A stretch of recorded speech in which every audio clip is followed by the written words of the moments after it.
earthen mounds dotting the landscape, which appeared to be natural features of topography.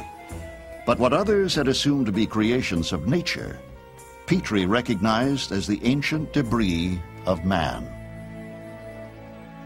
Petrie's discovery became known as the Tell, the accumulation of multiple settlements, each one built on the ruins of an earlier community.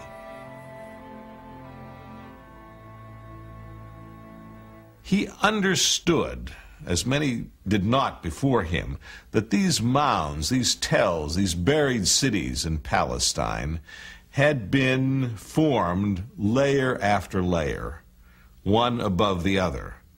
And the deeper you go, the earlier you go. Petrie's subsequent discovery was revolutionary. Buried within the strata of the Holy Land, he discovered the key to reconstructing a chronology of all of biblical history. Once again, his observant eye perceived the significance of what others had considered worthless. In the humblest of man-made objects, pottery, he saw archaeological treasure. Each layer at which he dug contained its own unique type of ceramics. Each type was a product of a distinct generation of artisans from the world of the Bible. The styles, the shapes, the forms, the decoration, the polishing changes from time to time. And you could put these in a sequence and get a relative dating, which he called sequence dating. This is the most important tool for dating ancient Near Eastern archaeological levels. Petrie is responsible for that, and that's why he's rightly called the father of Palestinian archaeology.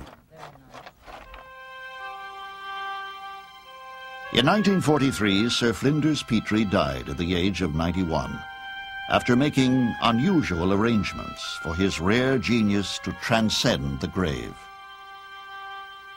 When he died in Jerusalem, he had his head amputated, and it was deposited at the American School in Jerusalem in formaldehyde, and it stayed there for decades until it was moved to the Victoria Museum in England.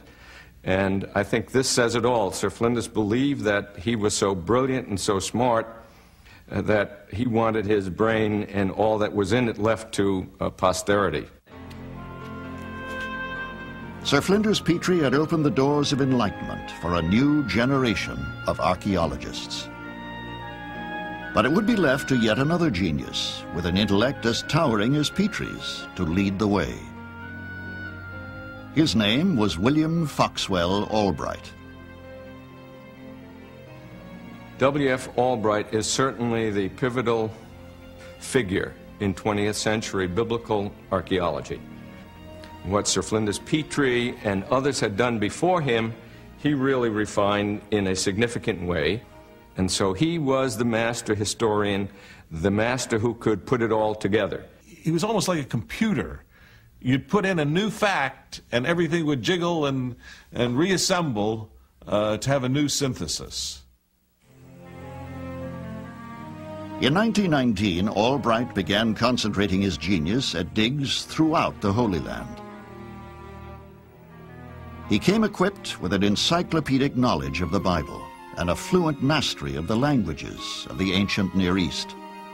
His precise and painstaking efforts to unearth proof of biblical history became a model for all others to follow. Today, much of Albright's agenda remains unachieved, but he deserves to be remembered as the founder of the discipline.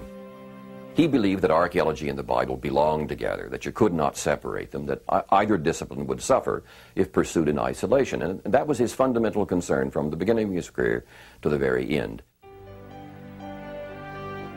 After excavating 16 years in the Holy Land, Albright returned to America, where he exerted enormous influence as an author and instructor.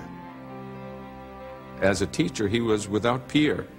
He left a legacy of PhDs, the likes of which has never been before. Jewish and Christian and Catholic scholars, every stripe of persuasion and belief that you can imagine. It was the dawn of a new generation of biblical explorers. Fate decreed some of them to unearth the Holy Land's most magnificent treasures. One of them was an Israeli war hero destined to become a living legend.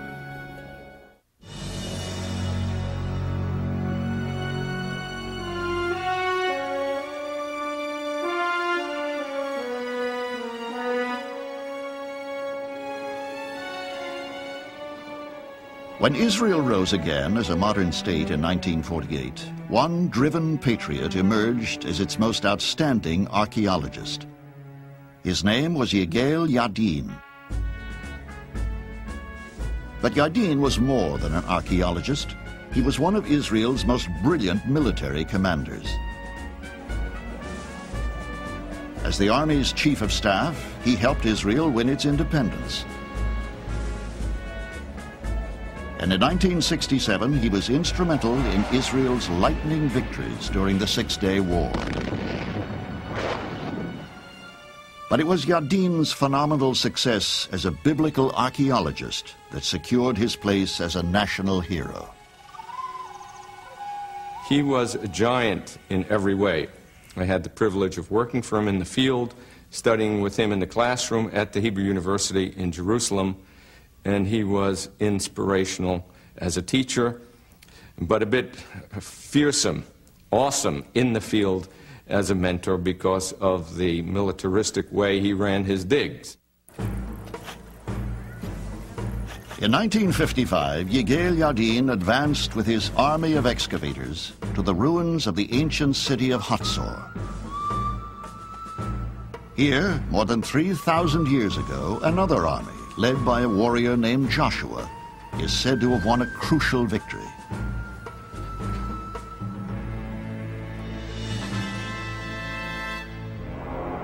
Joshua at that time turned back and took Hatzor, and smote the king thereof with the sword. And they smote all the souls that were therein with the sword, utterly destroying them, and he burnt Hatzor with fire. Joshua 10:10.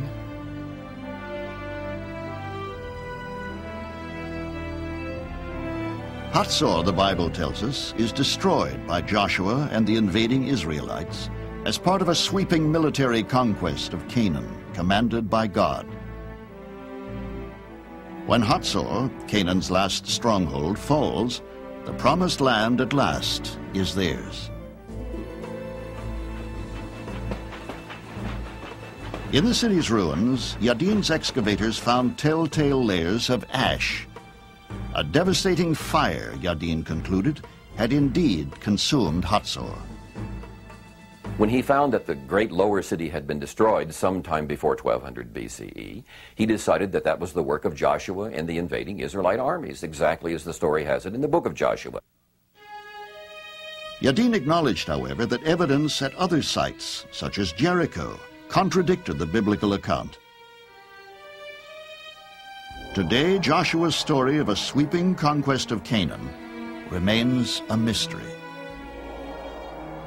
Did it really happen like the Bible says it happened? The universal consensus is that it didn't. Some parts of the Joshua story are clearly historical, but other parts are very problematical from an archaeological point of view.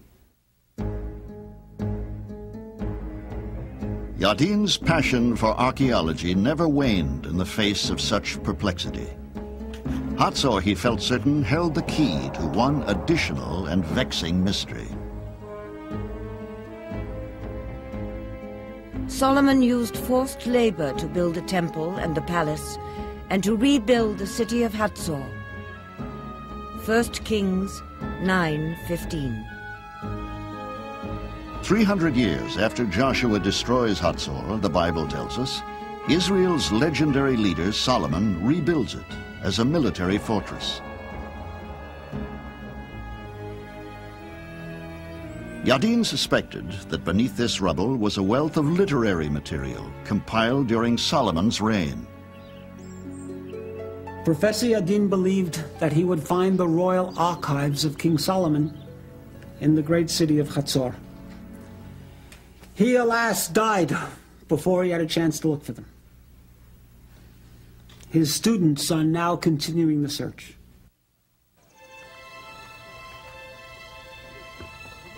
At Hatzor today, the search for the archive is being led by Yigael Yadin's protege, Amnon Ben Tor. But there is nothing similar to it if you look at this process. As a student, Ben Tor dug for Yadin here 40 years ago.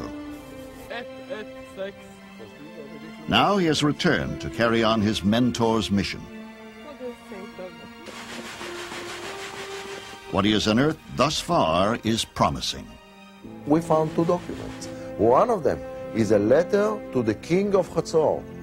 It demonstrates to us that there is an archive under our feet. Somewhere in this enormous complex, there is an archive. If Solomon's archive is to be discovered at Hatzor, scholars are confident it will represent a quantum leap forward in our understanding of the history of the biblical world. That, if it happens, will be sensational. That will be the great archaeological find of the century, if it happens. In 1960, Yigael Yadin left Hatzor to follow the lure of mysteries elsewhere in the Holy Land. He directed his attention to a majestic fortress rising from the desert floor near the Dead Sea, Masada. Here, the ancient historian Josephus tells us, occurred another critical chapter in Israelite history. 1,300 years after Joshua's conquest, Israel is engaged in a fierce struggle for freedom against imperial Rome. 960 Jewish rebels besieged atop Masada commit mass suicide rather than be enslaved by the Romans. Let our wives die before they are abused, and our children before they have tasted slavery. Josephus, The Jewish War.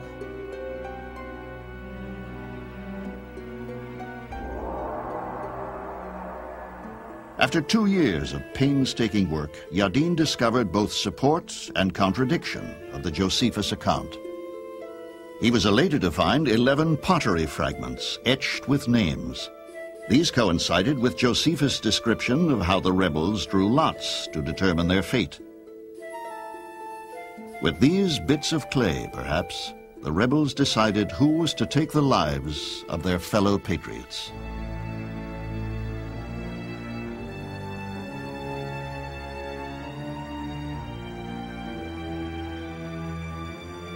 But Yadin was disheartened as he found only 25 skeletons, far short of the 960 Josephus says perished here.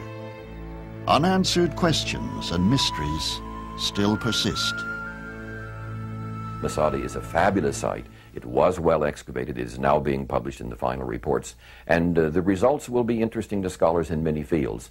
But exactly to what degree that story confirms the historicity of the accounts in Josephus probably should remain an open question.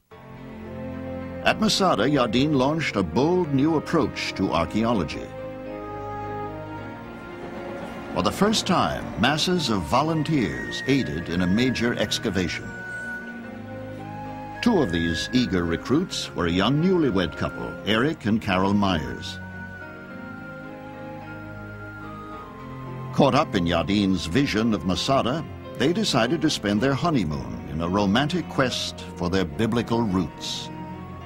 I followed my heart. I followed adventure. I followed the idea of doing something that I had always wanted to do. And I think that Eric felt pretty much the same way.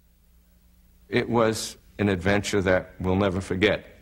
And climbing up the rock at daybreak and seeing rosy-colored dawn break over the rock of Masada and over the hills of Edom in Moab on the other side of the Dead Sea in Jordan was just thrilling, and I'll never get that picture out of my mind. The tone and excitement that was set in that excavation enthralled us in a way that made us do it for the rest of our lives. For Eric and Carol Meyers, Masada was only the beginning of one of biblical archaeology's most illustrious partnerships.